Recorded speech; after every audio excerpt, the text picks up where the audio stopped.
When he looked up at me, there were tears in his deep-set eyes. He tried to speak, no words came out. Finally, he said these things to me. He said, "My son, I always tried my best for you, but if you must be leaving home, then you go with the blessing of God." And I was gone, man. I was out of there.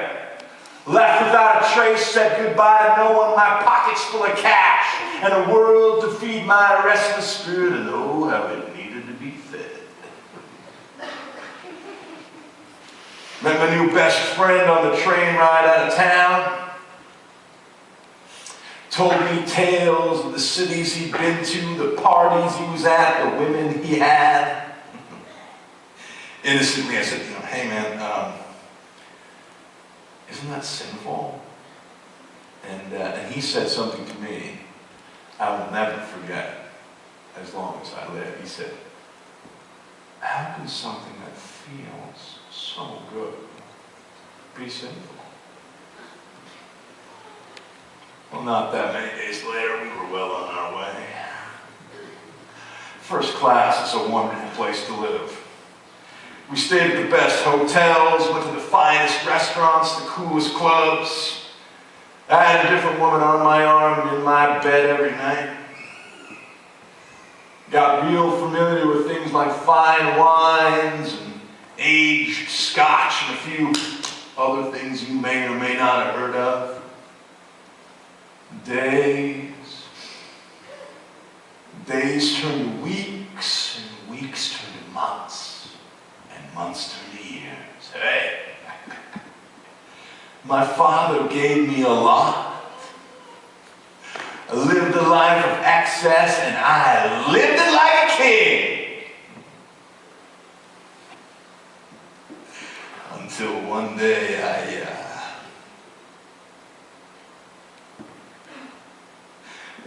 I woke up on a sewer grate.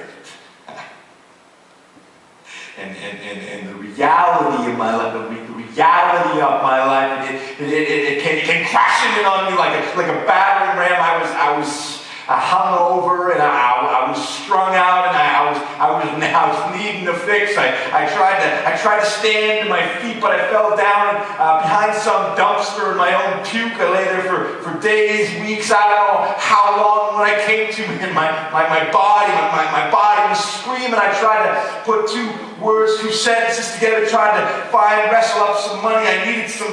But I found my way into the back of a church one Sunday night, and the nice man in the suit asked me to come back when I had myself cleaned up. But it's all right. It is all right. Because I found a job. Feeding pigs on a farm. Fantastic. Almost got fired, though, when the owner caught me eating the pig slop. Well, let me tell you, screaming pigs gets you to thinking. And pretty soon, man, I started thinking of home, because my father's workers were better fed. If I had half of what they had, I would need nothing more. And so I left, and I prayed that I had a home. Well, I begged, borrowed, stole.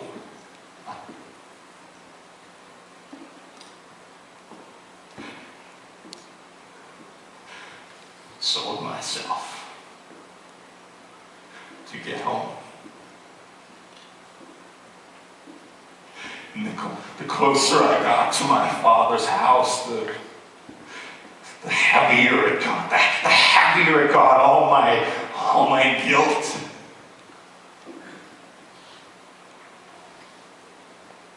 Shame.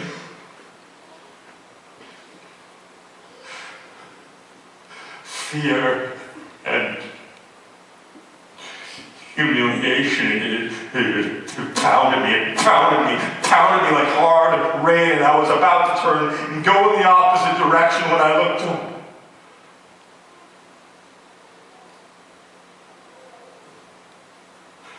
And there was my father. His jaw dropped. He let go of what he was doing.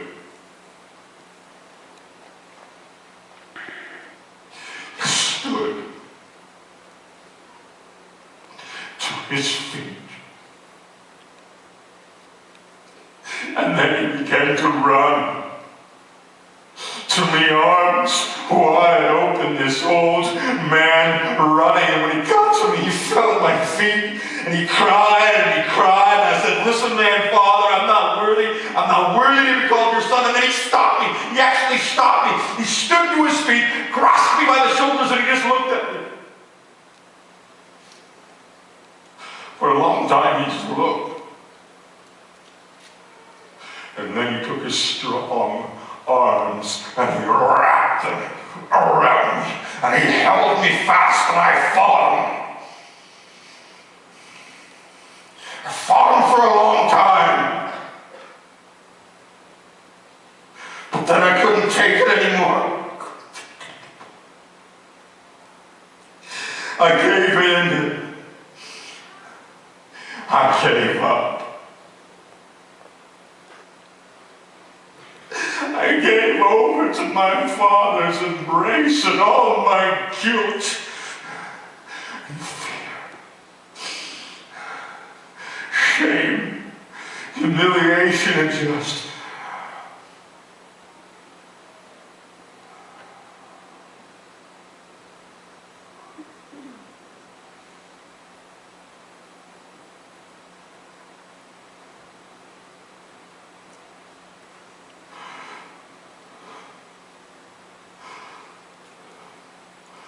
melted away.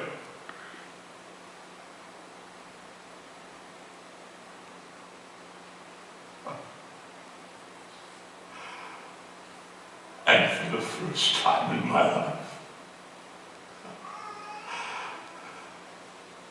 I was free.